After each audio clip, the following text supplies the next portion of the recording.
Ya. Ya. Sama Mi. Sama. Ini Bang Sama. juga Sama. Sama, tepasnya juga sama barusan. Ini kayaknya gara-gara Alberto belum disunat nih. Wah. Oh ya, udah ada meme tuh. Lanjutkan. Sama Mi. Ternyata. Oh, iya. Indihome-nya ini. Oh, ada ini lagi. Ya, nanti jangan lupa kunci ya. Pental. Lagi asik malah kayak gini pula. Iya, ini soalnya malam Ahad ini. Iya, itu Templar juga minta kunci di Bang Han. Oh ya. Minta narasumber lanjut aja. Dah, lanjut. Oke. Richard lanjut aja mungkin. Oke. Iya, udah lanjut. Yang tadi penjelasan silakan saya lainnya di-mute dulu ya. Penjelasan saya tadi sampai kepada male atau female. Omid ini mute. Tar noise. Jadi tadi penjelasannya sudah sampai kepada male dan female. Hashem tidak mau disamakan dengan gendernya manusia. Di dalam Shemot 20 juga dikatakan tidak disamakan dengan makhluk hidup yang ada di udara, yaitu burung-burung, yang ada di bumi, yaitu manusia dan hewan dan tumbuhan, dan juga tidak mau disamakan dengan binatang yang ada di bawah air atau di bawah bumi, maksudnya di air di bawah bumi, itu seperti ikan-ikan dan segala jenis seafood gitu. Sedangkan di dalam, maaf saya singgung saudara kita yang Hindu ya, itu ada avatar inkarnasi Tuhan, itu ada yang namanya Matsya berbentuk ikan, ada yang namanya Narasimha berbentuk manusia setengah singa, dan ada juga Waraha kalau nggak salah namanya, itu berbentuk babi hutan yang katanya menopang bumi gitu. Nah, jadi Hashem tidak mau disamakan dengan binatang ataupun manusia gitu. Kalau avatar yang berbentuk manusia itu di dalam Veda atau di Hindu itu ada yang namanya Rama, ada yang namanya Krishna, macam-macam begitu. Nah, itu turun di zaman yang berbeda-beda inkarnasinya begitu. Oke. Jadi kalau di dalam Torah tidak mengenal konsep itu karena full 100% transcendent dan omnipresence. Jangan lari ke lain dulu. Memang kami sebagai orang Kristen juga tidak pernah kami mengimani bahwa Tuhan itu berwujud. Belum pernah. Tidak ada orang Kristen mengimani Tuhan berwujud. Itu yang teman-teman Muslim dengan Bro Yitzhak harus pahami dulu. Jadi pertanyaan saya berikutnya. Apakah Yahudi juga mengenal bahwa alat yang digunakan Tuhan untuk menyampaikan firman ini, apakah malaikat juga digunakan Tuhan? Apakah malaikat juga digunakan? Terkadang Hashem mengutus malaikatnya ya. Misalnya Shilosha Anashim ya. Itu Mikhael sebagai penghancur dari Sodom.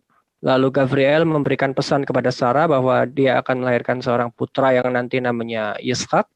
Dan juga Rafael sebagai malaikat penyembuh dari luka sunat yang dilakukan oleh Abraham dan anak-anaknya begitu. Baik, coba tolong bukakan di Kejadian 19. Kejadian 3 kayaknya. Kejadian 3. Iya, Kejadian 3. Admin tolong bukakan Kejadian 3, admin. Kejadian 3 berapa? Kejadian 3 dari ayat 1 lah. Ini berbicara tentang nakhash atau hewan yang disebut ular itu. Wah nakhash haya arum mikal hayat hasyadeh. Itu yang sedang mau dibahas? Bentar. Kalau bicara ayat pasal 3 itu berbicara tentang hewan ular. Keluaran 3 kayaknya. Keluaran 3.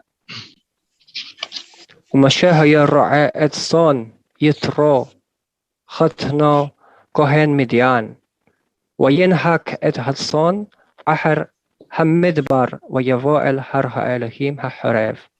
Ya, ini berbicara tentang Moshe yang mengembalakan domba-domba Yitro, ayah mertuanya yang adalah seorang imam atau kohen di Midian, dan dia memimpin domba-domba tersebut sampai ke padang gurun gitu, dan dia pergi ke gunung yang menjadi milik Elohim Elohim itu artinya otoritas dan kekuatan yang ada di Horeb gitu.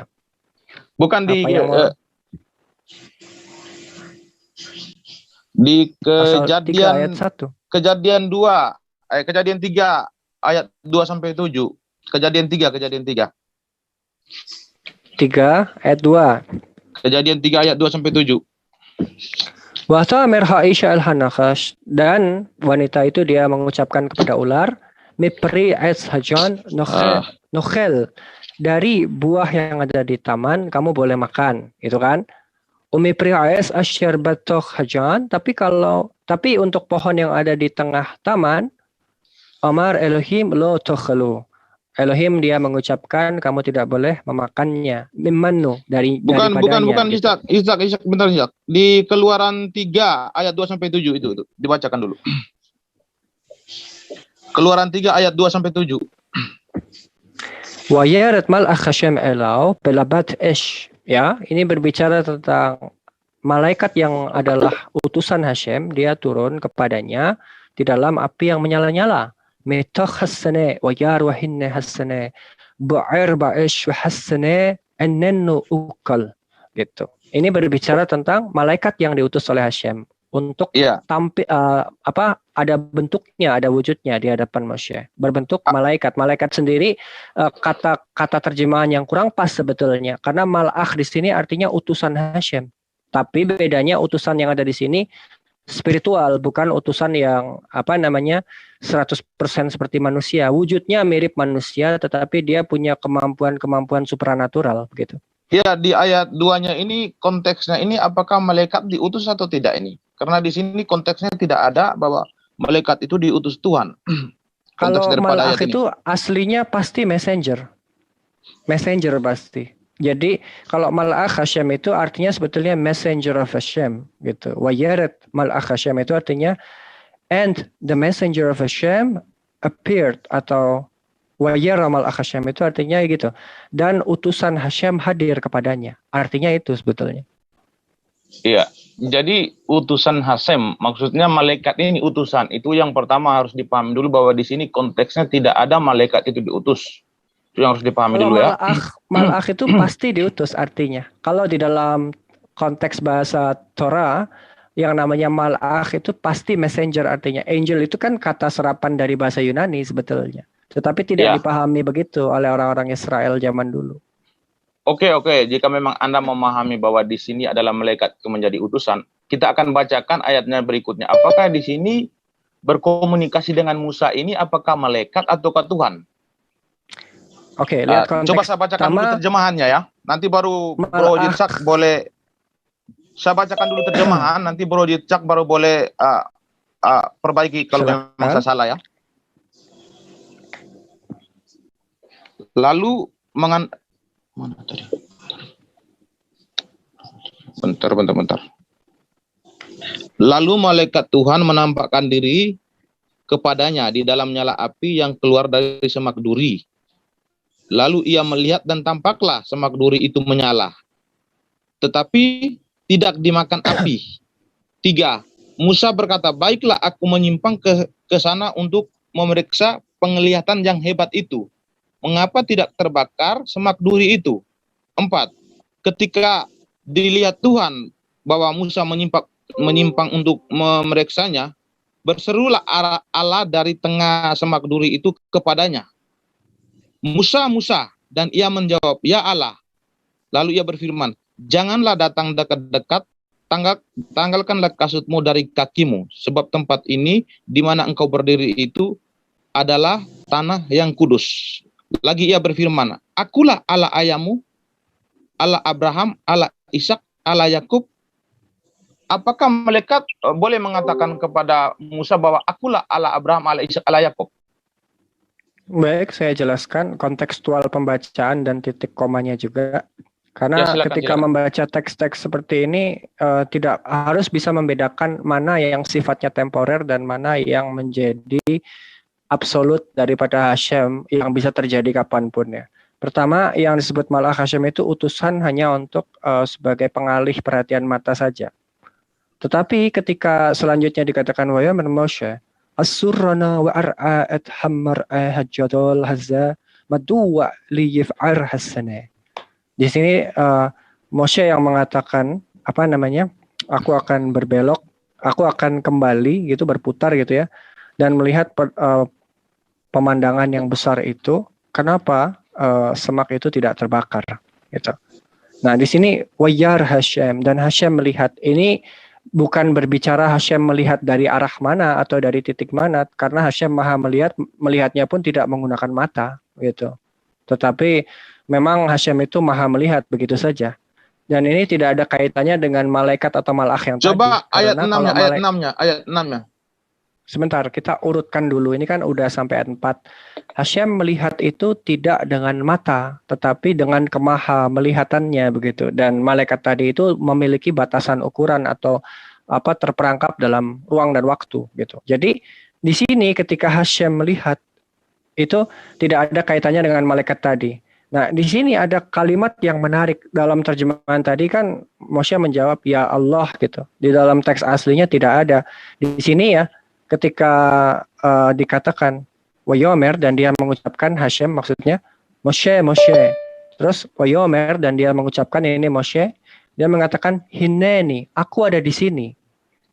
Aku ada di Langsung sini. dijelaskan bahasa Indonesianya saja Yitzhak biar paham kita sama teman-teman di sini. Kita membedah termasuk kesalahan yang ada di LAI-nya yang tadi dikatakan Musa dan dia menjawab ya Allah gitu. Itu tidak ada dalam teks originalnya. Jadi ya, jelaskan. Moshe Wayomer Hineni, aku ada di sini, dia menjawab. Lalu ya, untuk terus. ayat selanjutnya Wayomer al-tikraf halam shal na'alek ma'al raglecha ki hammaqam asyar'at ammet alau athmat qadishu. Ini berbicara mengenai kamu harus melepaskan alas kakimu karena tanah yang kamu injak itu menjadi suci gitu. Wayomer. Nah, ini yang berbicara adalah Hashem sendiri. Dia bilang Wayomer dan dia mengucapkan Anohi Alohe Avika, aku adalah sesembahan dari ayah-ayahmu begitu. Alohe Abraham, Alohe Yitzchak, Alohe Yaakov, sesembahan dari Abraham, sesembahan dari Yitzchak, sesembahan dari Yaakov. Wayaster Moshe Panau. Itu artinya adalah dan Moshe dia menyembunyikan wajahnya. Iya, pertanyaan saya api, tetapi Hashem bukan semak api. Itu adalah suatu penglihatan atau hammar hajatol yang Hashem ciptakan untuk pengalih perhatian mata. Sebetulnya dia hanya ingin Moshe mendekat dan mendengarkan suara itu dari situ. Gitu. Nah, jadi malaikat tidak ada kaitannya dengan Hashem karena itu pengalih perhatian mata juga, dan juga semak terbakar itu juga pengalih perhatian mata. Tetapi ketika Hashem menciptakan suara, itu pun adalah ciptaan Hashem hanya untuk supaya Moshe bisa mendengarkan pesan itu lalu mentaatinya. Tujuannya itu. Saya ingin bertanya sedikit sama Yitzhak ini, apakah penafsiran Yitzhak ini sudah mewakili daripada teman-teman Yahudi yang lain ya? Tentu saja, karena saya belajar dari Israel Utara dan Selatan, dan semuanya juga sepakat dan tidak ada keraguan di antara mereka bahwa Hashem ini sama sekali tidak pernah berteofani. Oke, pertanyaan berikutnya. Di situ suara berasal dari mana? Suara Tuhan itu berasal dari Hashem mana? Menciptakan. Ya? Bisa dari mana saja, tergantung Hashem ingin menciptakannya di mana. Fungsinya api di situ untuk apa? Fungsinya api pengalih perhatian mata supaya Moshe melihat dan mendatangi tempat itu. Artinya api ada di situ, suara ada di situ. Suara itu belum ada, apinya yang ada. Setelah dia mendekat, lihat-lihat kok tidak hangus, baru dari suara mana itu keluar. api suara itu? Hashem Sekarang saya bertanya kepada kamu, fungsi malaikat itu untuk apa? Tidak untuk pengalih perhatian mata saja. Saya bertanya berikutnya, fungsinya malaikat di situ untuk apa? Konteksnya di situ malaikat tidak. Meme jangan dulu dipotong. Orang lagi menjelaskan jangan dulu dipotong. Biar tahu dulu ininya. Apa maksudnya titik temunya di mana. Jadi biarkan dulu kalau bertanya itu biarkan dulu Ishak menjawab. Oke, silakan lanjut. Jangan dipotong dulu. Setiap malakh berbeda sesuai dengan namanya, karena kalau dalam pemahaman orang Israel Selatan terutama nama-nama malaikat itu memiliki arti dan itu berhubungan dengan tugas mereka. Mikhael itu sebetulnya singkatan, bukan nama orang. Mikhael itu mi kamocha Elohim. Siapa yang seperti Elohim? Maksudnya dalam hal kekuatan. Jadi Mikhail itu bisa menghancurkan satu desa atau satu kota atau satu provinsi atau satu negara hanya dengan sekali tebas gitu ibaratnya. Nah, Rafael itu dari kata refuah, artinya kesembuhan. Berarti kesembuhan yang berasal dari Elohim. Jadi malaikat itu tugasnya menyembuhkan. Uriel itu artinya dari kata or, cahaya. Uriel berarti cahaya dari Elohim. Tugas malaikat itu adalah menerangi. Juga nanti kita akan menemukan seperti Gabriel, artinya adalah Gever Elohim. Artinya dia itu adalah seorang pria yang diutus oleh Elohim untuk memberikan pesan gitu.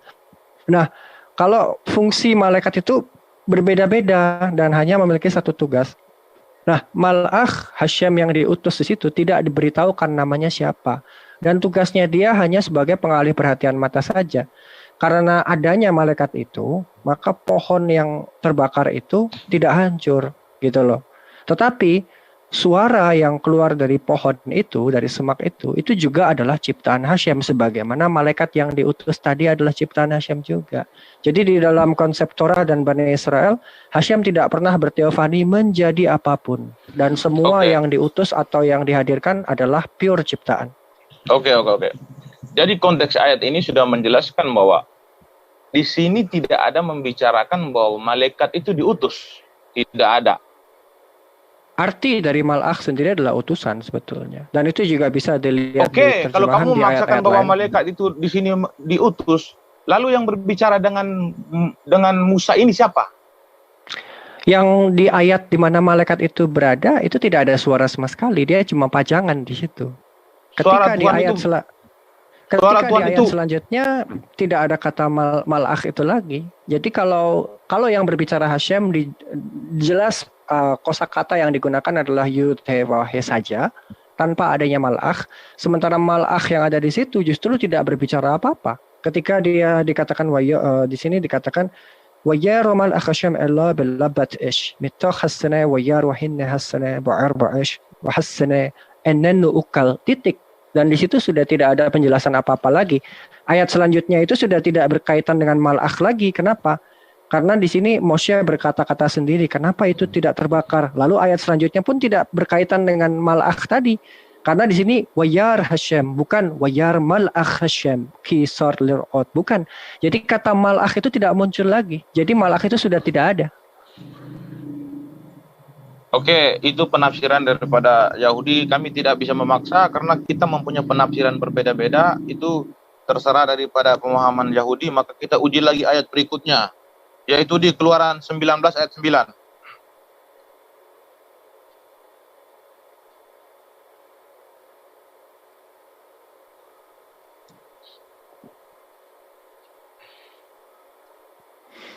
ويومر هشم الموشى هن أنخي بائلخا بعف عنان بعفور إشماء هام بدبري إمخ كم بخايا آمين العالم وياجد مشاهد ديفري هام الهشم. Dan Hashem dia mengucapkan kepada Moshe, perhatikanlah, aku akan datang kepadamu dengan ketebalan awan agar umat-umat mendengarkan ketika aku berbicara kepadamu dan mereka juga akan percaya kepadamu selama-lamanya. Dan Moshe dan Moshe mengatakan perkataan-perkataan dari umat itu kepada Hashem. Di sini berkata Hashem akan datang dengan. Nah, ketika dikatakan Hashem akan datang dengan, itu maksudnya adalah suara yang akan dihadirkannya itu, bukan wujud sama sekali. Dan juga sebagaimana kita mengetahui bahwa yang disebut sebagai tiang atau amud ha'anan itu fungsinya adalah sebagai GPS atau navigator atau pemandu jalan. Karena orang-orang zaman dulu tidak punya alat GPS, jadi harus ada sesuatu yang bisa bergerak di depannya dan supaya bangsa itu tahu harus jalan kemana. Jadi fungsi daripada tiang awan adalah sebagai GPS dan suaranya itu juga dimunculkan dari titik itu. Supaya nggak bingung orang-orang kalau misalnya ingin mencari perintah atau larangan Hashem harus kemana. Oke. Itu menurut pemahaman Yahudi ya, tetapi menurut penafsiran daripada kami orang Kristen bahwa Tuhan turun dalam berupa awan itu Yang kami maksud adalah Tuhan itu diam di dalam Sang Firman ya. Sang Firman itu diam di dalam awan. Fungsinya awan itu untuk apa? Itu adalah sebagai media supaya komunikasi dengan Musa terarah. Itu penafsiran daripada kami orang Kristen. Kita lanjut ke ayat 19, Keluaran bentar.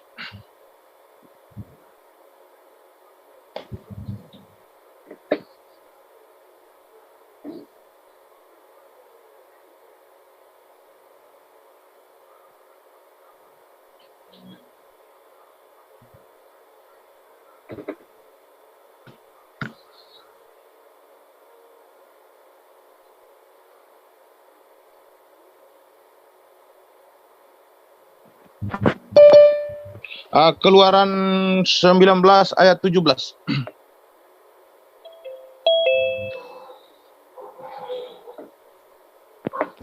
ويصل مشعثها عامة لقراتها عليهم من همحنا ويسبو بالتحتيد hahar. Dan Moshe membawa umat kepada Elohim dari dari tempat perkemahan ya, dan mereka berdiri di bawah dari gunung. Apa yang mau dibahas di sini? Iya, Musa membawa orang-orang Yahudi itu tujuan di situ untuk apa? Untuk menjumpai Tuhan atau untuk apa di situ kira-kira? Apa tujuan dia membawa bangsa-bangsa Yahudi ke situ? Di sini dikatakan ya, Liqrat alaihim itu dengan maksud adalah bahwa ada Shekinah yang datang kepada mereka. Shekinah itu artinya kemahahadiran Hashem dalam bentuk berkat, gitu. Coba Yitzhak bacakan langsung ke translate saja, langsung bahasa Indonesianya saja. Jadi kalau saya membacakan di terjemahan di sini nanti Yitzhak mengatakan bahwa LAI-nya yang salah. Biar Yitzhak saja baca langsung bahasa Indonesianya saja. Iya, tidak ada bedanya. Di sini dikatakan Liqrat alaihim. Oke, kalau begitu saya bacakan bahasa Indonesianya saja ya. Saya bacakan dari terjemahan LAI ya. Ya, di 19:17, lalu Musa membawa bangsa itu keluar dari perkemahan untuk menjumpai Allah atau menjumpai Tuhan ya. Dan berdirilah mereka pada kaki gunung, yaitu Gunung Sinai, menutupi seluruhnya dengan asap karena Tuhan turun ke atasnya dalam nyala api.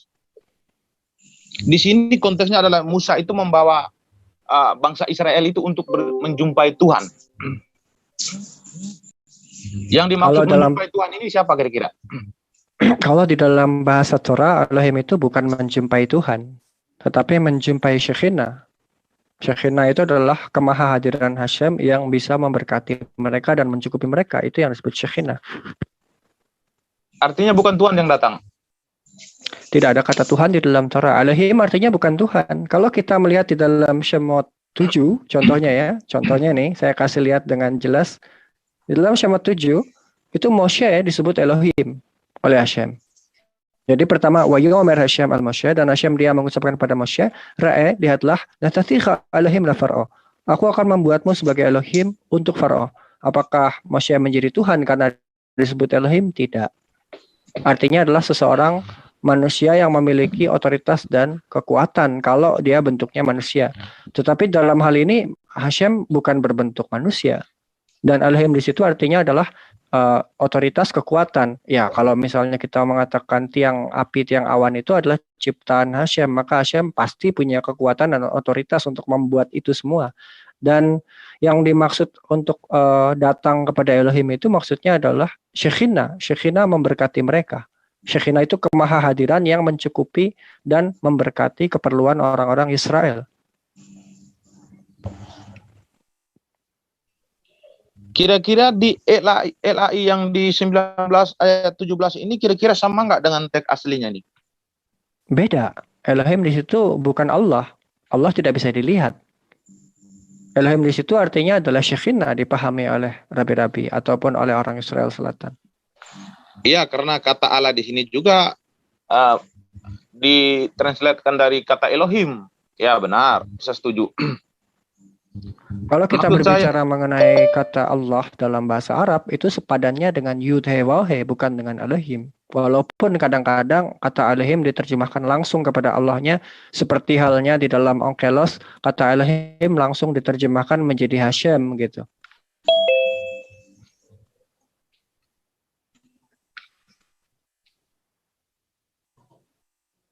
Jadi metode penerjemahan yang dilakukan oleh orang-orang Yahudi berbeda dengan orang Kristen. Iya benar, saya setuju. Jadi intinya di sini Musa tidak membawa bangsa Israel untuk menjumpai Tuhan ya. Yang pertama, Hashem itu tidak bisa dilihat, jadi tidak bisa dijumpai. Ya, benar. Tetapi berkatnya bisa mereka rasakan. Benar, memang kami sebagai orang Kristen juga Tuhan itu tidak bisa dilihat.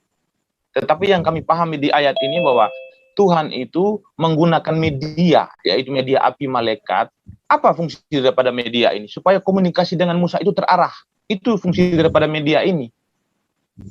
Itu yang kami pahami. Banyak hal di dalam Torah di mana Moshe berbicara kepada Hashem tanpa perantara dan tanpa wujud. Jadi hanya Hashem dengan Moshe langsung. Tidak ada malaikat terlibat di situ. Kalau konteks Tuhan mengutus malaikat untuk menyampaikan firman-nya kepada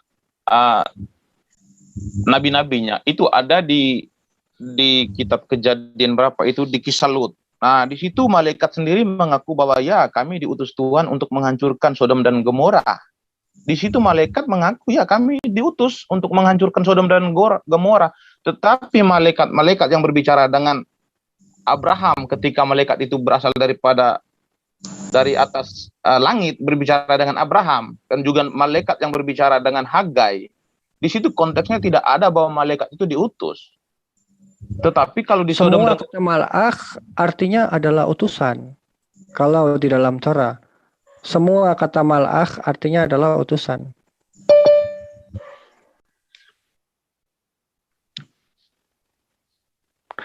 Kita mungkin bisa cari ayat-ayat yang lain yang menggunakan juga kata malak, dan itu akan nanti ketemunya katanya messenger atau utusan.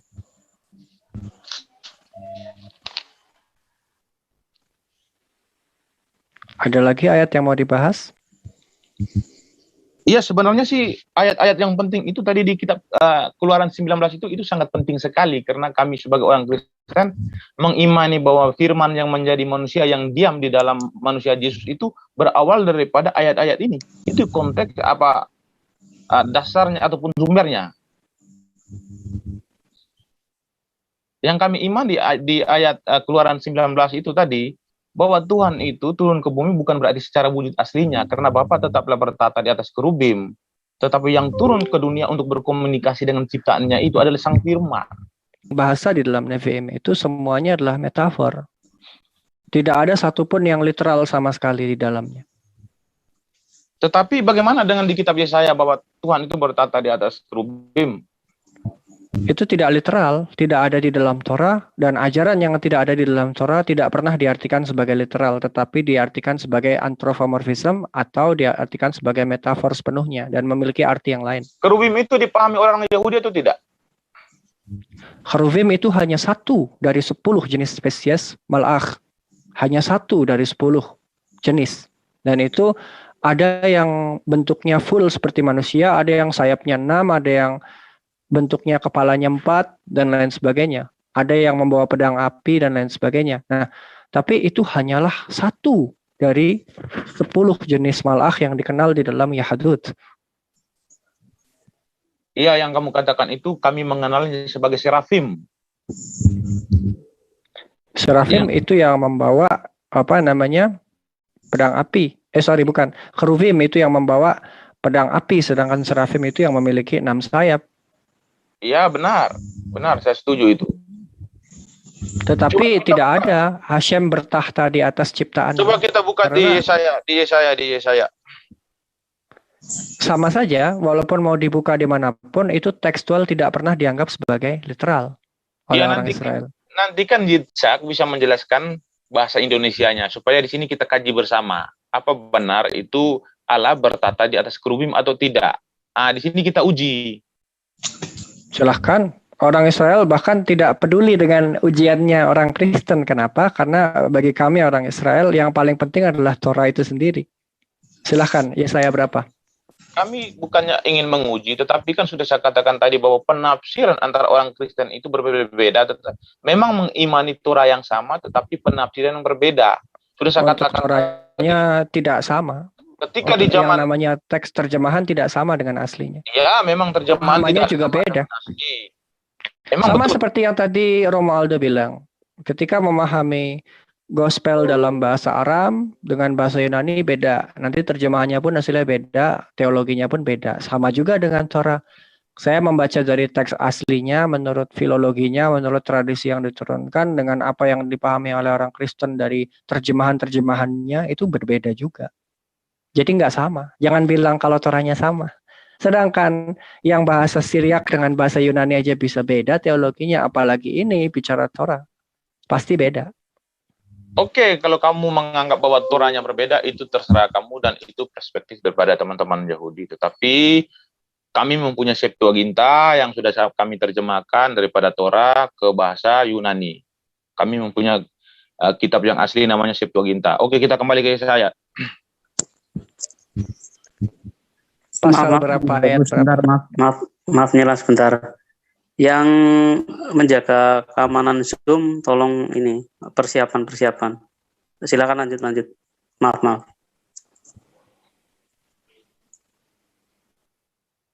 Silakan dilanjut. Nanti soal keamanan, insya Allah saya akan bantu soal keamanan. Silakan dilanjut, Ishak dan yang lain. Maaf.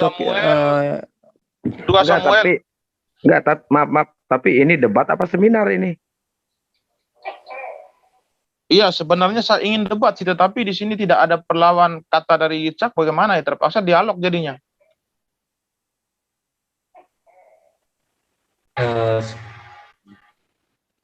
Sebetulnya dari tadi saya sudah membantah bahwa di dalam Torah itu ada perbedaan, dan untuk Kristen keyakinan dan penafsiran Kristen itu sama sekali tidak diyakini oleh orang-orang Israel.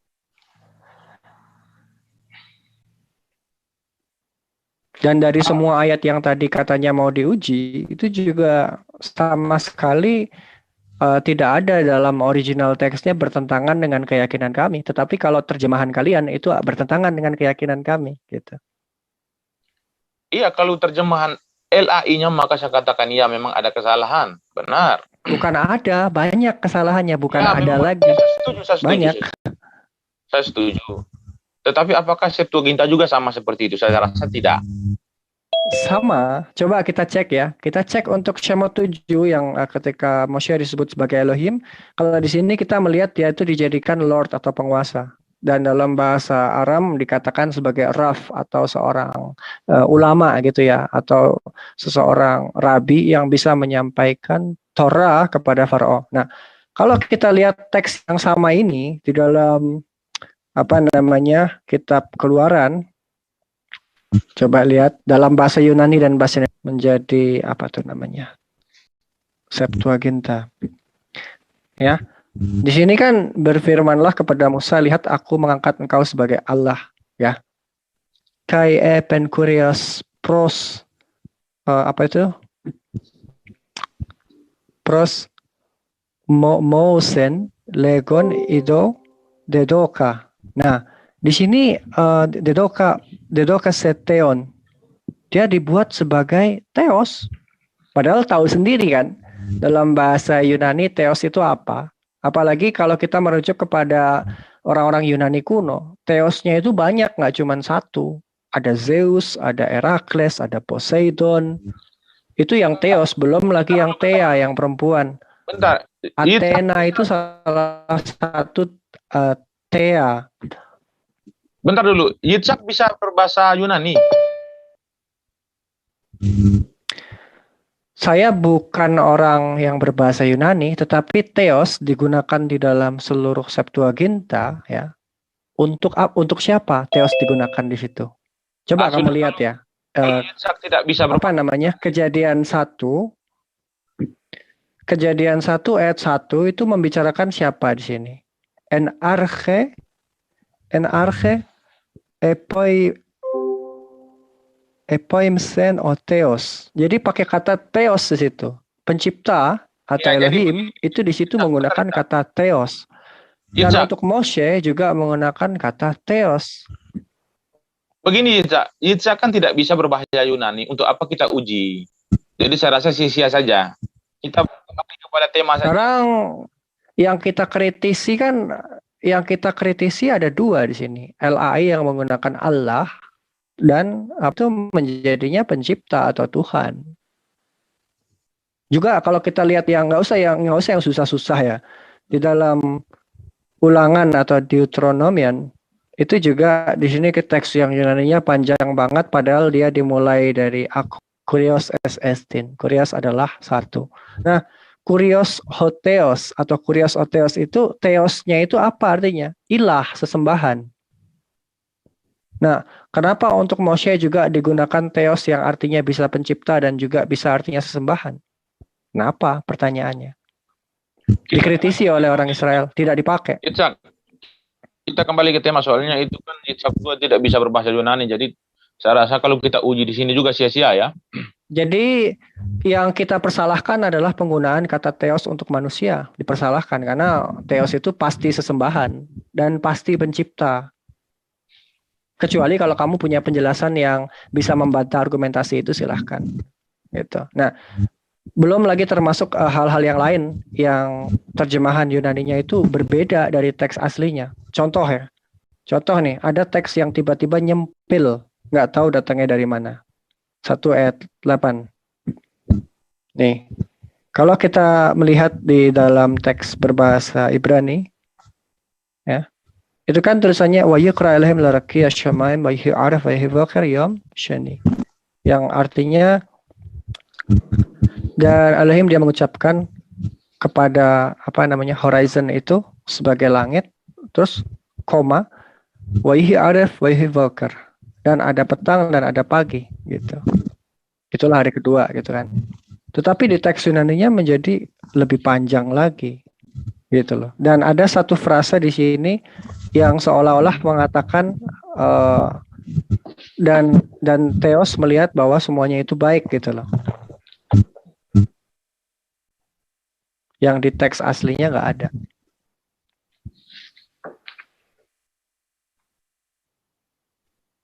Coba kita lihat frase ini ya. Wayar Elohim Kitov. Sak sebentar, Sak. Halo. Halo, Sak. Ini punya siapa? Meme Noise ya, Meme Noise nih. Meme kalau bisa bertanya enggak? punya Meme Noise. Ini jadi barusan sudah. Umi barusan dapat kabar ini pengacau akan nyusup, katanya mau nyerang Ishak, biasa Aderion dan teman-teman, dan kita sudah punya buktinya. Jadi kalau ini buat co-host yang pegang co-host, kalau ada yang masuk pakai nama-nama yang nggak dikenal nggak usah di-admit ya.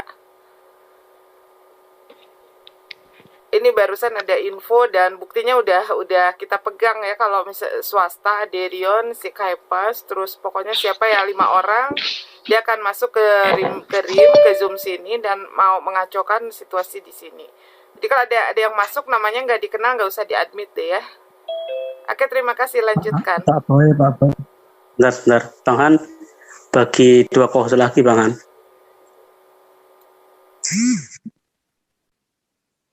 Pak Boy.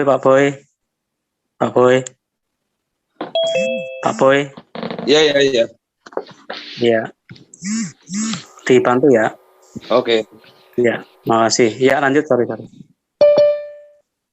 Nih ya, kan kita lihat nih ada frase kan di ayat 10 ini kan. Kai eden oteos otikalon. Tuh. Nah, di sini ada juga frase yang serupa di ayat 8 itu ya. Di sini tertulisannya juga sama. Kayak Eden Oteos Otikalon. Kayak Egeneto. Maaf. Dan seterusnya itu. Nah, Sorry. Untuk Bang Han, Hijrah sama AA dikasih co-host Bang Han. Bang Han. Ya, saya nyimak aja, nggak apa-apa. Bang Han. Sebaiknya kalau menurut ini udah pada masuk nih, Sam with Vicky nggak usah di-admit. Ini udah ini perusuh udah mulai masuk nih. Jadi kalau bisa kalau Bang Hijrah sama AA kasih co-host dua lagi co-host. Iya, jadi jangan dibiarkan masuk nih akun-akun nggak jelas. Itu Aderion sama gerombolannya mau masuk itu, mau ngacak-ngacak. Ini Siap. ya. Suruh ke sini supaya saya hajar mereka, anjing mereka. Udah sabar. Bang Han, Tujuannya mau nyerang Ishak, ini Bang Raja. Hijrah sama Bang Han tolong kasih co-host. Bentar, tambah siapa lagi? Dedi ya.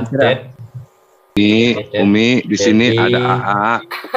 Ishak mah itu. Nggak apa-apa. Sekarang Bang Ishak diam aja ya, biar kita yang beresin. AA Ya, pengawal betul. pribadi lagi kayaknya. Hijrah satu lagi. Recording in progress. Pengawal pribadi bukan. Tolong, Recording jangan stopped. Jangan ada pembela yang record kebenaran. dulu ya. Gimana mau Oke, udah. Kurang siapa ya? Enggak mau dibiarkan masuk gimana ini? Mau Nggak kita apa-apa kasih nih. Nggak apa-apa lanjut aja Mi. Satu lagi Bang Han. Nggak apa-apa. Enggak, kalau Nggak mau apa-apa. dibiarkan masuk Siapa? ya sekalian kita kasih pelajaran aja mereka. Ini kan ada. Nggak apa-apa. Enggak. Siapa? Ini jangan Takut semua juga. aja dikasih masuknya satu aja. Kalau semua dikasih masuk nanti semua ngomong ribet. Iya, Bang Han itu Hijrah kasih satu co-host. Bang Nggak Han. apa-apa kasih masuk kalau kita bisa mengidentifikasi yang Udah. masuk itu di-kick aja. Jadi kan kita Belum. tahu akunnya. Iya. Tenang. Kalau Oke, mereka udah. udah tertib langsung di-kick Suruh aja. masuk aja Om. Langsung di-kick aja Oke. ya, langsung di-kick. Suruh masuk. Oke, nanti ya udah lanjut Siapa nanti aja. saya Oke, lanjut Bang silakan. Raja masih monitor Bang Raja.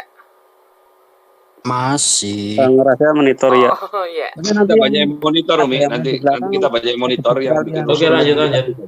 Biarin masuk. Lanjut. Ya, biarin. Oke, sip, biarin aja. Oke, Kembali ke dilanjut. topik aja, Itzak. Oke, kembalikan lagi ke laptop. Kita Kembali ke topik. coba kita lihat ya di Septuagint itu ada teks Kembali ke topik, yang kembali ke topik. di dalam Torah itu nggak ada gitu. Coba kita cek ya. Ini kan kita lagi mencoba untuk membuka Genesis. Nah, coba lihat yang ayat 8 nih di sini. Ya, coba kita perhatikan ya. Kembali ke topik.